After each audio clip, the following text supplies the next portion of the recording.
안녕하세요, 여러분. 뿌띠리치입니다. 여러분 잘 지내셨죠? 저는 지난주에 대전과 대구에 있는 이마트 컬처클럽에서 강의를 하고 왔어요. 부자를 꿈꾸는 분들을 만나서 직접 소통하고 제 경험담을 전달드릴 수 있어서 굉장히 뜻깊은 시간이었습니다. 이마트 쪽에서 특강은 계속 있거든요. 제가 커뮤니티 쪽에 일정을 올려놓을 테니까요. 혹시나 관심이 있으시고 시간이 되시는 분들은 많이들 와주시면 감사하겠습니다. 우리가 그동안 투자에 대해서 이런저런 이야기를 좀 나눠봤는데요. 오늘은 어쨌건 투자를 하려면 우리가 돈이 좀 있어야 되잖아요. 종잣돈을 모으는 이 저축에 관한 이야기를 같이 좀 해보려고 해요. 그런데 요즘은 종잣돈이 1,000만 원, 3,000만 원이 아니라 거의 1억으로 공식처럼 자리 잡은 것 같더라고요. 여러분, 그런데 이 저축으로 1억 모으기 어떻게 생각되세요? 너무 힘들지 않으신가요? 평범한 사람이 일하고 아껴서 저축으로 1억을 모은다는 거 저는 정말 대단한 일인 것 같아요. 물론 20대에도 저축으로 1억 모은 분이 분명히 계시죠. 하지만 40대, 50대에도 1억 없는 분들 진짜 많이 계시거든요. 아무 생각 없이 5년에서 7년 정도 따박따박 선저축하고 강제저축하면 1억 모이는 거 아닌가요? 라고 하실 수도 있는데요. 우선 저축이 생각보다 굉장히 지루해요. 이자도 너무 작고 통장에 변화가 없거든요. 카드값을 내는 날은 되게 빨리빨리 돌아오는 것 같은데 예적금 만기일은 엄청 안 오더라고요. 그러다가 옆에서 누가 나는 주식으로 돈을 벌었다, 나는 코인으로 얼마 벌었다 이런 얘기가 들리면 또 우리가 마음이 흔들리잖아요. 그래서 저축을 잘 하다가도 주식이나 코인에 또 한눈에 팔게 되고 그러다가 또 손실을 보게 되면 다시 또 정신을 차리고 저축을 또 다시 시작해보고 이런 거에 무한 반복이 되는 거죠. 그리고 또 다른 문제는요, 돈 쓸 일이 계속 생긴다는 거예요. 돈 좀 모았다 싶으면 여행을 가고 싶어지고, 돈 좀 모았다 싶으면 옷을 사고 싶어지고, 돈을 좀 모았다 싶으면 친구가 결혼을 하고, 돈을 좀 모았다 싶으면 엄마 아빠가 환갑이고 칠순이고 그렇더라고요. 꼭 그런 게 아니어도 돈 쓸 일이 귀신같이 생깁니다. 힘들게 모은 돈을 헐어서 이런 일에 쓰게 되면 약간 또 마음이 허탈해지기도 하고요. 그러다 보면 이렇게 된 거 그냥 좀 더 쓸까 싶은 생각도 또 따라서 들게 되고요. 이렇게 마음이 흔들리고 재테크 요요가 찾아오게 되면 선저축, 강제저축은 다 의미가 없더라고요. 모으는 데는 몇 달 혹은 몇 년씩 걸리던 돈이 쓸 때에는 정말 순식간에 탈탈 털리더라고요. 그럼 우리가 어떻게 하면 종잣돈을 좀 잘 모을 수 있을까요? 저축하지 말고 그냥 투자를 할까요? 근데 그러면 또 여러분, 투자가 항상 꽃길만 있는 게 아니잖아요. 항상 수익만 보는 게 아니기 때문에 종잣돈이 충분하지 않은 상태에서 하는 투자는 여러분이 종잣돈 모으는 시기를 더 늦추게 할 수 있어요. 그래서 어느 정도는 저축을 하시는 게 필요하고요. 종잣돈을 모으는 기간만큼은 투자보다는 저축이 더 메인이 되어야 하는 게 맞습니다. 그런데 이 1억이라는 목표 너무 큰 것 같아요. 그래서 우리가 제일 처음 할 일은 목표를 잘게 쪼개는 거죠. 1억으로 가기 위한 여러 가지 단계를 만드시는 거예요.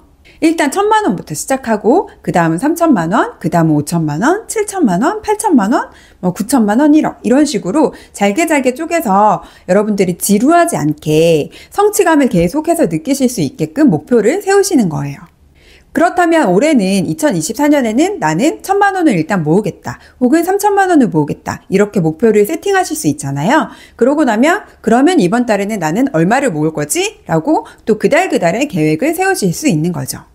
이렇게 목표를 잘게 쪼개고 구체적인 숫자로 관리하는 게 아주 중요한 첫 번째 포인트예요. 우리가 등산을 할 때도 중간중간에 이정표가 꽂혀 있잖아요. 그런 것처럼 여러분이 1억이라는 목표 지점을 향해 갈 때 중간중간마다 안내표를 여러분들이 꽂아 놓으시는 거예요. 여기는 1,000만 원 지점입니다. 3,000만 원까지 몇 미터 남았습니다. 이런 식으로요. 그리고 두 번째는요. 뭐니 해도 이 저축에 여러분이 돈을 모으는 것에 재미를 느끼셔야 돼요. 사실 우리는 도파민의 노예잖아요. 돈을 모을 때보다 돈을 쓸 때 더 많은 도파민이 나오는 건 너무 당연한 일 아닌가요, 여러분? 그래서 소비 앞에서 장사가 없어요. 그러니까 당연히 여러분이 이 1억을 모으는 5년, 7년을 의지로 버틴다? 의지로 해낸다? 이건 진짜 어려운 일이 맞는 거예요. 우리가 돈을 모으는 과정에서도 재미를 느끼고 도파민이 나올 수 있어야 이걸 오랫동안 유지할 수 있는 거거든요. 보통 적금은 한 달 주기로 입금하면 끝이잖아요. 그리고 예금은 어때요? 한번 넣고 만기가 될 때까지 아무것도 하지 않고 그냥 기다리기만 해야 되거든요. 이게 되게 지루해요. 누군가를 기다리는 거, 약속 시간까지 기다리는 거, 여러분 지겹지 않으신가요? 게다가 그 사이에 각종 소비 유혹들이 꼭 생기게 마련이거든요. 그래서 이걸 참다 못해서 해지하게 되면 또 어때요? 원래 주기로 한 이자도 되게 작은데 중도에 해지하게 되면 이자가 더 쥐꼬리만큼 작아지잖아요.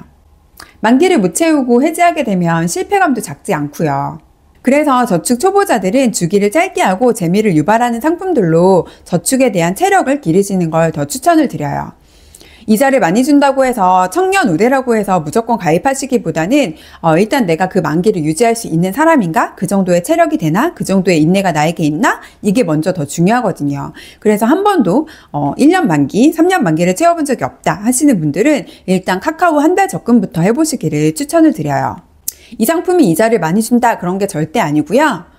매일매일 저축을 하게 되어 있어서 날마다 이벤트가 일어나니까 저축에 대한 관심과 흥미를 떨어뜨리지 않을 수 있고요. 만기가 한 달이기 때문에 아무래도 성공 확률이 올라가게 되거든요. 이렇게 여러분이 만기와 성공에 대한 경험치를 쌓아 가시면서 조금씩 더 긴 상품들을 유지하실 수 있는 체력을 기르실 수 있는 거예요. 재미가 붙고 나면 자연스럽게 취미가 되고요. 취미를 오래 하다 보면 또 자연스럽게 잘하게 돼요. 실력이 붙게 되거든요.